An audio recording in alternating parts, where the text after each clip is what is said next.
Okay, it is now 7:30, so we will start the meeting. Welcome to members.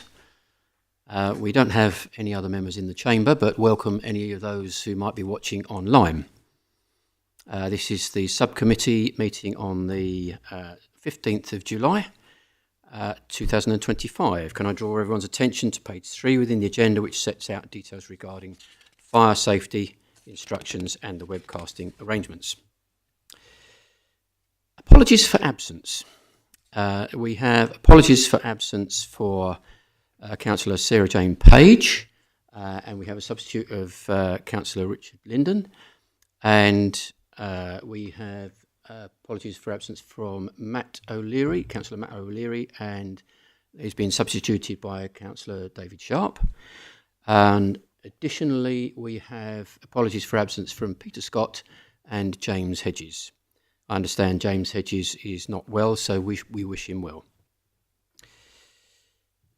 Item 2, declarations of interest. Are there any declarations of interest, please?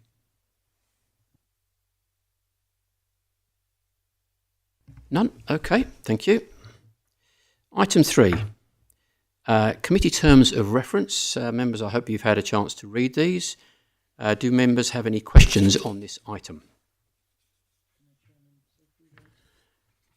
Yes, let me hand you over to Paul Birkinshaw, who would like to present. Thank you. Yeah, thanks, Chairman. I think it's just an opportunity to, obviously, this first meeting of the Standards Subcommittee in its new form and within these terms of reference. Just obviously really helpful to get the committee together. Just to give a bit of context, this is a subcommittee of the Council's Audit and Governance Committee. The terms of reference for this subcommittee were approved by the Council, who asked the Audit and Governance Committee to approve the membership and to appoint a chairman and vice chairman. And that was only done recently, Chairman. So I think it's, with respect to perhaps the independent persons and that not able to attend, it was fairly short notice in terms of their availability, but in terms of future meetings, I think that'll be helpful. There was a standards subcommittee, did exist previously, but it had a limited remit. That was simply to hear any hearings as part of a code of conduct investigation. Very rare, certainly for Rochford, and that's right at the end of an investigation where there may be a breach of the code of conduct. And to interview for independent persons. And so a subcommittee was established last year, and Councillor Wilson, who's here this evening, was part of that subcommittee and conducted them interviews. But that obviously was a very small remit. You'll see in the government's consultation, it's recommending that actually all councils should have a standard subcommittee. So being here this evening gets us ahead of that curve, which I think is a positive. And certainly as the council's monitoring officer, I was really keen that we did have a standalone committee focused on standards. I think it's important. And I think I just draw attention to the first point of the terms of reference, which is to promote and maintain high standards of conduct by members and co-opted members, etc. And I think members have as well as myself as the monitoring officer, I think members have a key role to play in that, in ensuring that conduct amongst all councillors, amongst themselves, is of the highest order. And I think that's why it's really helpful to have this. I think it's important that we are able to keep standards issues to the forefront, and we'll look at that at a later item in terms of the government's consultation again on strengthening and the ability for members and the council to be aware of that through formal mechanisms. And likewise, I deal with a number of complaints in consultation with the independent persons, and members don't necessarily get an overview of that. So I suspect many people say, well, how many complaints do we get? So I'm really pleased to be able to start to bring those reports to members in order that you do have an oversight. And really pleasing as well, Chairman, I think that this subcommittee comprises 6 members, with members from each political group. I think that's a really positive step forward and demonstrates ownership across the council, so really pleased about that. And finally, I think, Chairman, really pleased that it gives us an opportunity, although not necessarily tonight. We have 2 independent persons who I work with and who advise me and provide very valuable advice and input into complaints. And it gives an ability for them to be known to councillors. So with respect, you probably don't know, Councillor Wilson has met one of them, certainly as part of the interviews, but I think it's important, whilst not building relationships that may jeopardise their independence, I do think it's reasonable for members to know who independent persons are that are judging any complaint perhaps against them or their colleagues within the council. And finally, from me, council did, through the Audit and Governance Committee and through council and through a number of forums, members are very keen to see town and parish councils involved in the standards arrangements. As monitoring officer, I'm responsible for investigating any complaints against them, and the standards subcommittee will have a role at varying degrees in that. And therefore, I think it is right that there is town and parish representation to represent that sector and provide assurance to that sector. And I think obviously having the subcommittee again allows them to play an active role. Whereas if we go back a year when we didn't have a standard subcommittee, it's very difficult for town and parish council representation to be part of it. So first meeting, I think it's a really positive step forward, Chairman. The terms of reference are there. You have an all-encompassing role really with regards to standards. I think that sets out fairly well. Apologies for the references to borough within there. We will change to district. In the same way at Brentwood, we often change it from district to borough likewise as well. So please accept my apologies for that, but we'll make sure that the terms of reference in the Constitution are up to date. Thank you very much. Obviously, we just try to confuse you deliberately. Councillor Linden. Thank you, and I welcome this report, and I also welcome the update from central government in respect of the standards and what they're proposing. Two questions. One you've already part answered. Where it's got local council, that is inclusive of all the local district, town and parish councils. So we use the term, Chairman, local council to describe town and parish councils. So we take that from, for example, the National Association of Local Councils, which is the representative body of town and parish. Used to be easy to refer to town and parish councils, but I think it was the 2007 Act introduced the ability for parishes to call themselves village, community or neighbourhood councils, which is a mouthful. And so I think we changed to the summary of local councils. To answer your question, it covers any town, parish, village, neighbourhood or community, but not the district council. That's always referred to as district council, and that's separate from local councils, which is the parish level. Does it answer your question? So you've got borough in there. So you're saying it should read district and local councils on that one. Okay.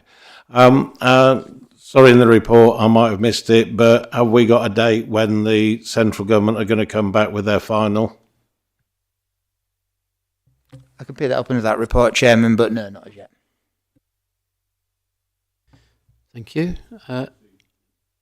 Sorry, would you like to repeat that, please, Paul? I'll pick it up under we've got the latest report coming, but no, we have no indication of when they will respond.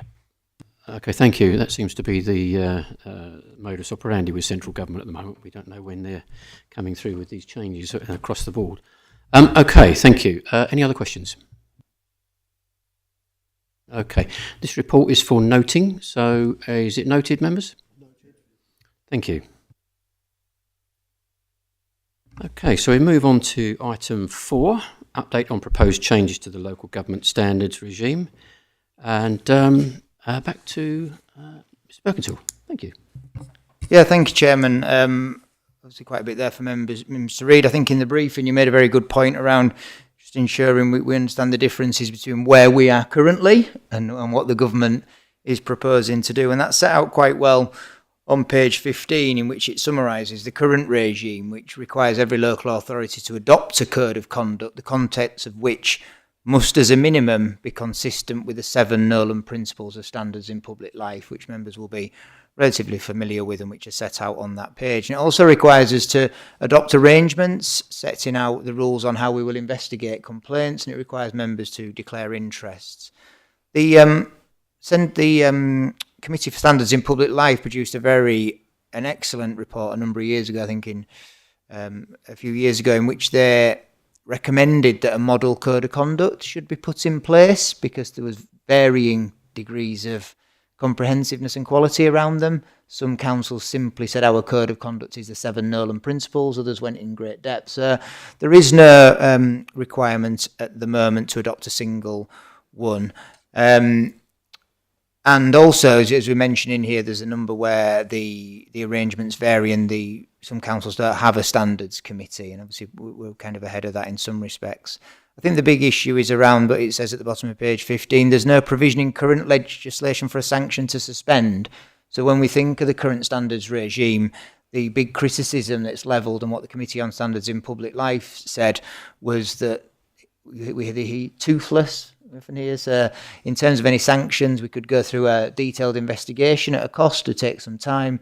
And at the end of that, as members of this subcommittee, and when you're considering and undertaking a hearing, you'll be left with a list of sanctions against a member that's breached the code of conduct. And they generally ask them to apologise, publish the report which criticises them, or ask the group leader to remove them from committees. Very, unless it's criminal offence, very toothless. So that's kind of where we are currently in some of the criticism. But I'll just quickly go through, if I may, in terms of the government's, where it's looking to strengthen under section 5, which starts on page 17. So they're recommending a mandatory minimum prescribed code of conduct. They refer to the LGA model code of conduct, and which is optional at the moment. And I think in this, they're suggesting that all councils must adopt that code of conduct. Pleased to say that Rochford District Council has adopted the LGA Model Code of Conduct, as have all the local councils across the district. So we're in a good place, again, slightly ahead of that. But in some areas, they've not adopted the Model Code of Conduct. So that's what they're looking to do in that, but won't have any impact on us. The second one is they're recommending that all councils should have a standards committee. I've already touched upon, we now have that at Rochford, so again, that won't have any impact upon us. If we just move forward, publishing investigation outcomes. Again, the report this evening starts to meet that to a degree, so I'll provide you with a summary of the complaints which have been received. I think there's an introduction in to the next item, Chairman, around that some of that information is exempt under data protection, so we don't disclose that. But certainly, they're suggesting any investigations and decisions. So we will publish it where there's an investigation at the end of a breach. But in the report that you're considering next, we, I think, comply with Section C already. So it won't make any difference really to us. The big one which has come up is requiring the completion of investigation if a member stands down. So the Code of Conduct currently, and the legislation talks about dealing with allegations against a member. And the legislation means that if a member stands down, the investigation and that complaint falls because they are no longer bound by the Code of Conduct. Slight exemptions to that, maybe if you have finished your investigation and you're right at the hearing stage, you may kind of continue. But there are instances where members are considered to have stood down in a standards complaint, and particularly where that's been close to an election. Some councillors have then re-stood for election and been re-elected. So they're looking to deal with this. For example, if there was a complaint against a councillor, which we were investigating, and that councillor may as well stand down, that would end. So this is recommending is that would continue if the council so wish to continue it, obviously taking into account the seriousness of it. So that would be a change. It's a change to legislation. Every council is in the same position, but that's what that seeks to do. The fee around empowering individuals affected to come forward is just asking how we can do that so that people don't feel afraid to come forward with a complaint and report conduct, and that's a more broader issue rather than a specific one that will directly in legislation or to deal with. Section 6 is introducing that power of suspension. As I mentioned earlier, that doesn't exist, and the general view is that by providing an ability to have greater sanctions and the ability to suspend members, as did exist under the old regime prior to the Localism Act, then that is a positive thing. So they're consulting on whether there should be the ability to suspend. Again, a change in legislation, and we would respond to that accordingly. The issue with, and that deals with the length of suspension, it's all linked to it. And then it goes on around withholding allowances and premises and facilities bans. So giving more sanctions to deal with poor conduct that just doesn't exist at the moment. So it's difficult for the monitoring officer and the standards committee to deal with any instances of bad behaviour. But with the issue of suspension and the later ones comes an issue around appeals and needing appropriate mechanisms in place in order that members who may be subject to a code of conduct hearing and potential suspension, that's obviously very serious, and withholding allowances. So there has to be then some mechanisms that go with how is that dealt with. Currently, in terms of decisions that are made, there is no right of appeal. The only right of appeal somebody has with regards to a standards investigation is the ability to make a complaint to the local government ombudsman. But the ombudsman would focus that on whether the procedure had been followed and wouldn't make a judgment on whether it was appropriate. So there is no right of appeal. And obviously, when you start to introduce suspensions, Chairman, then clearly you need to do appropriate safeguards in place for the councillors. It talks about disqualification for multiple breaches and gross misconduct. And touches upon appeals. So largely the consultation is about putting in place some core arrangements, which Rochford District Council has in place. And then the other changes, Chairman, would be to legislation largely to increase the range of sanctions and the severity of sanctions that councils can impose on councillors where there's a serious breach of the code of conduct found. In response to Councillor Linden's question earlier, obviously the consultation on this is closed. We await the response from the government. And obviously I will bring that to the standards subcommittee in order that you can consider that. And obviously through this committee we'll be able to drive it forward. But I thought it was a real good opportunity to bring this key issue to members' attention in order that when the government did respond, you can receive it with full knowledge of what the background to it is. I'll leave it there, Chairman. Happy to try answer any questions that may arise. Thank you, Paul. Members, Councillor Sharp first.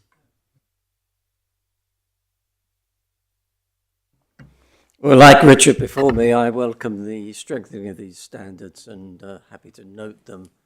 But I do have a question really for my own edification in relation to the investigation process for complaints and really to seek whether there is any evidential requirements or does it come down to a case of who you believe, whose version of a story you believe. Yeah, that was my question. No, you should use your microphone, sorry. Sorry. Mr. Birkinshaw. A good question, thank you, Chairman, and gives me the ability to just clarify the complaints process with members. When a complaint is received, the first stage is an initial assessment phase. So when I receive a complaint, I will send a copy of that complaint to the councillor against whom the complaint is made and give them a period of time to make any representations in response to that complaint. And then I will arrange to meet with one of the independent persons and we will discuss the complaint. And as part of the initial assessment, we don't go into great detail of the evidence and that we base on that. And we have three options. One is no further action. It may not be within members' official duty and therefore the code doesn't apply. It may be of such a relatively small nature, having regard to the sanctions that are in place and the process that needs to be followed, which I'll touch upon, that we may feel it's not appropriate to take no further action. And in doing that, we apply a public interest test. And that's really where the independent person comes to the fore, because they can provide a public perspective on, do they feel the council should expend its resources, both mine and colleagues, and financial resources and time in investigating a complaint, and I lean on them. So I have an option of no further action. I have an option of other action. I may say, well, I'll just ask the council to apologise. And sometimes councillors will do that. Sometimes begrudgingly, they will apologise, and that can be the end. And then the third option I have is where I feel is to refer the complaint for further investigation. And that is when then we appoint an investigator who will then undertake a more detailed investigation. They will meet with the complainant, the councillor against whom the complaint is made, any witnesses, they will attract evidence, and they will produce a report upon which they will advise whether they feel the code of conduct has been breached. If that report comes back to me saying that the code of conduct hasn't been breached, then that will be the end of the complaint. If the report believes that there has been a breach of the code of conduct, then we will convene a hearing. And that's when I go back to what I said earlier. And a hearing would be undertaken by the standard subcommittee, and you would receive the report. You would hear from the complainant, the counsel, the witnesses, and you would make a judgment based on that evidence as to whether you felt there had been a breach and in what sanction you felt was appropriate to impose. So that's a broad outline, Chairman, of the process. So it does go through these initial stages, and obviously as we move into investigation, there is a cost then to a point and a timescale. I hope that answers the question. I'm providing more detail on that, but that's the complaint. I do intend to bring the complaints procedure to you at your next meeting, because I do feel that would merit review. And if I quickly, Chairman, my area on that is currently there's a bit of ambiguity in the code as to whether I have the ability to refer it for investigation myself. My preference as monitoring officer, and based on my experience, which I've operated in previously and I think is beneficial, is that where myself and the independent person feel it may necessitate an investigation, I believe that decision should be made by the standard subcommittee, and they can decide, because it is then council money, resource, and I think it's right that the standard subcommittee then gets involved, rather than currently you stay not involved at all until near the end. Okay, thank you. So can I just clarify, because Councillor Sharp's question was really on at what stage evidence is used. So I'm presuming that is when it comes to the committee. Yes, when the investigation report comes to committee. When I ask you in the future if you agree to consider whether an investigation should be undertaken, you will simply have the complaint, often quite short, and representations from the councillor, often quite short. And you need to then assess, does this merit investigation? And then we do that further work at that point and then bring it back to you as necessary. So I think to answer your question there, Councillor Sharp, it seems as though the onus is on us to actually understand and request the evidence, because obviously we're at that stage where it's quite serious. So I hope that answers your question. Are you okay with that? It does, but just a supplementary, if I may. The independent party is obviously not the complainant or the party that they're complaining against. So who is the independent party? I believe that we have three members. One is very experienced. I think probably be best if I actually hand you over to Mr. Birkinshaw, because he actually knows them well. You have two independent persons, very good. As the chairman says, one very experienced, Mr. Peter Scott, been with the council, an independent person with the council a number of years. Used to work in local government, who lived in the district, family in the district. I think he's personally moved outside the district, but he still has family connections and in the district.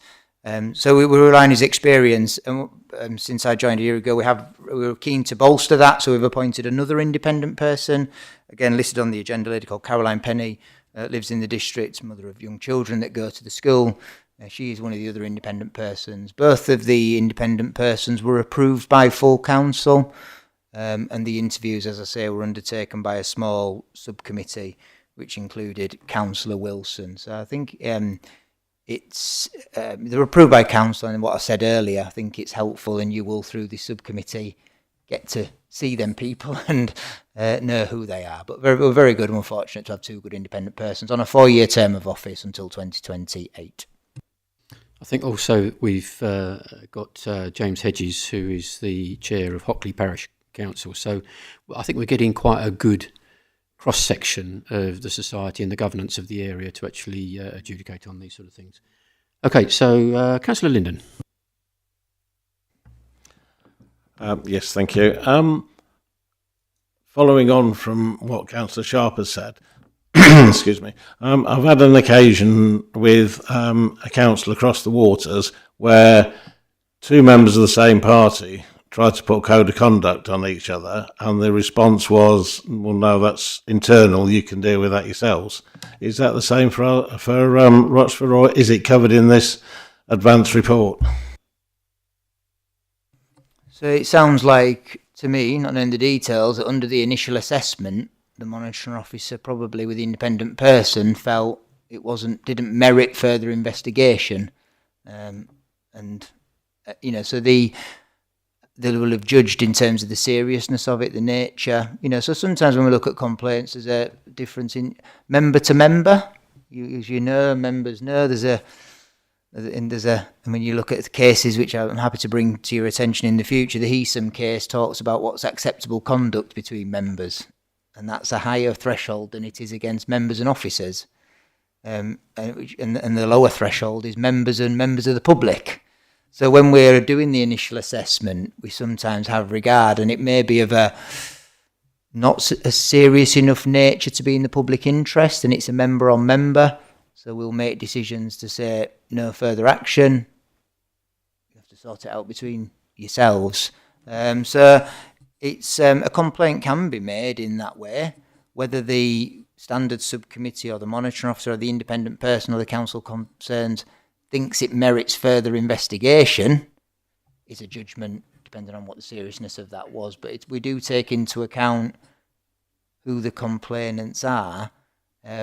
Sometimes we heard this term, it's politically motivated, but I had a great conference and a great thing that sticks in my mind, that ignore that. Did it actually happen?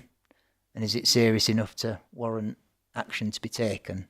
But I don't know the details of it. But certainly, quite often sometimes they may say it's not in the public interest to pursue this complaint, spend thousands of pounds and months of time doing investigation for very little sanction at the end of the day. I think that is something maybe that the revisions might actually help us with. But if it's a specific case, I think it might be worth your while taking it up with Mr. Birkinshaw outside the meeting. But I get where you're coming from. Sorry, no, it was just because I couldn't read anywhere it's covered in here.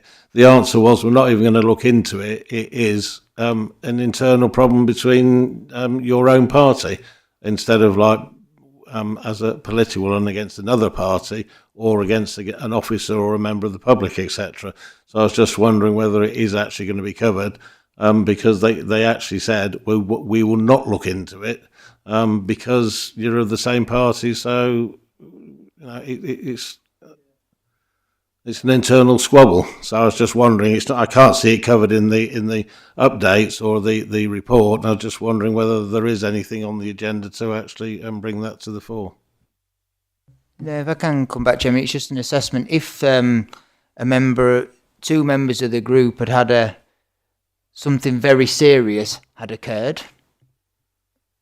Assault or racial abuse or something of the nature, then I'd suggest that just because they're in the same group wouldn't mean that complaint wouldn't merit investigation because it was a nature. If it was not a serious incident that had occurred between the two councillors, then in my mind, receiving such complaint between members of the group, is it a political tit for tat or internal group things, and it's not worth with respect, it's not an effective use of my time as an employee of the council to investigate complaints of a trivial nature that are not going to amount to a great deal. If it was serious between them two councillors, then we would potentially investigate that complaint and take it right through the process. I don't think it's necessarily, as I point out, there is a threshold element, an assessment of, is this member, is it member senior officer, is it member junior officer, is it member of the public? We'll consider that, and we'll consider the seriousness of it in determining whether it's no further action, other action, or might it merit further investigation. So it won't be dealt with specifically, but it's just another complaint that we would deal with in that way. I think if we look at this kind of incident, I'm aware that these sort of things happen, but I think we have to trust our officers to actually be able to look at these circumstances and make a judgment. And that's what it comes down to at the end, I think. So, I'd like to think that we could trust our officers to make good decisions on these kind of things. So, any further questions? Mr. Wilson, Councillor Wilson, sorry. Thank you. I've seen this for real, I won't say where, but sometimes something starts to get investigated as an internal matter, and actually, when you start to do the investigation, you realise it's a criminal matter. Is that the sort of scenario you've ever come across, and how would that be dealt with? Yeah, I have come across. Generally, we have relationships with the police and protocols in place, so we will establish and where we feel that it may be an element that borders into criminal offence. And important to note that in the changes, the failure to disclose a disclosable pecuniary interest is a criminal offence. It's not a breach of the code of conduct. So, for example, if I got a complaint where it was about that, then I would speak to the police and we would agree how we wish to take that forward. Experience has said sometimes, quite often, again, depending on the seriousness of the nature, the police will ask us to continue with the investigation, allowing an expert independent investigator to carry that out, and then the police will consider off the back of that whether they wish to then, equally, they may say, no, we'll deal with this. And in fact, we've got a complaint which may come to you. I've got an investigation ongoing at the moment where we've had them exact discussions with the police. We've agreed a joint approach to go forward. Sorry, Councillor Linden. Thank you, Chair. The report and the various questions, which are a sort of like a yes or a no or any other, who actually fill that the answers in on our behalf, or to respond to the survey? We, as a council, didn't respond directly to it, Chairman. I think if we had a standards subcommittee, we would have probably brought it through and done that. But we did make representation through relevant professional bodies, so the Association of Democratic Services, the LGA, of which I sit on the Monitoring Officer Sounding Board. So we relied on our membership and association with those to make representations rather than providing specific comments ourselves. Does that answer your question? Yep. Okay. Thank you. Any more questions? No? Okay. The recommendation here is that the subcommittee notes the update and that a further report will be brought back to the subcommittee when the government has published its response to the consultation. Is that noted? Noted. Thank you, members. Okay, so we are now on to item 5. We will now consider the report for the Monitor Officer with regards to progress made in respect of complaints made against the councillors alleging a breach of the Member Code of Conduct. Back to Paul Bradshaw. Thank you. Yes, Chairman, please, and this will be a regular report on all meetings of the subcommittee to provide you with an overview of complaints that I've been dealing with in accordance with that complaints procedure which I refer. You'll note in here that there's no disclosure of names and personal details. So when a complaint is made against a councillor, then that is regarded as personal data. So there has been rulings by the Information Commissioner's Office and First Tier Tribunals which have upheld the position that when a complaint is made, then it is personal data and it is exempt from disclosure under data protection legislation. However, when a breach of the Code of Conduct is found, then that flips, and the interest in disclosure of a breach of a Code of Conduct by the councillor means that that will outweigh the exemption, and they will then, in the main, be in the public domain. So any hearing that you would hear against a councillor where there's been a breach of the Code of Conduct, the report would be in the public domain, and the hearing would be in the public domain. But you'll see in this report, I provide you with an overview of those which I have dealt with at initial assessment stage and the status of them at the moment. Obviously, this is the first report we've done, so we've just gone back really to the start of the year. Pleased to say, initially, Chairman, the subcommittee will note not a huge number of complaints, and I think that demonstrates, obviously I'm not as familiar with the local council, the town and parish council sector in the district, but I think that demonstrates what I believe is a very good level of conduct that exists in Rochford District Council. Its members, the way members conduct themselves and the way they conduct themselves at meetings, and I think that's to be recognised and members to be commended for that. It does obviously provide you with an overview of the complaints, when that was received, whether that was against a district. I've used the term parish here, apologies, kind of confused, and we'll bear that in mind in response to the point Councillor Linden, the question he raised earlier. But you get the gist, whether it was a district or a parish, and the current status. You'll see some of them kind of concluded. I can update that the last complaint I've dealt with that now. That was no further action, and that was because the complaint was not the member who the complaint was made was not acting in their official capacity. So this was about a social media post, which was a personal social media account. It included no reference to them being a councillor at all. There was nothing in the feed that they'd ever said they were a councillor on that Facebook page. And so the first thing we consider is, can we investigate this complaint, i.e. was the member acting in official capacity or not? And then secondly, should we? And in this one, the bottom one, in terms of providing you with an update, it wasn't a matter on which we could investigate because the member wasn't acting in their official capacity. I just got the one ongoing at the moment. And I've also, you'll see in terms of the SCO 12725 and 12825, that is currently subject to an external investigation. That has almost concluded, Chairman. Depending on the outcome of that and whether it finds there has been a breach of the Code of Conduct, then the subcommittee might be quite early into its first hearing, and we may need to convene a specific committee to deal with that. But that's ongoing. I think really important report, although quite short, just so you can have some assurance on the number that are being dealt with, how I'm dealing with them as an independent person. I don't intend to go into detail because of the data protection elements. If, however, and again I've experienced this before, if members think it's important that members take assurance from this, so there may be occasions where you, tonight if you so wish, you could move to exclude the public and go into part 2, and I can give you a bit more of a feel for them, or in the future, so that you can kind of get a view on the types of complaints where I'm ruling no further action.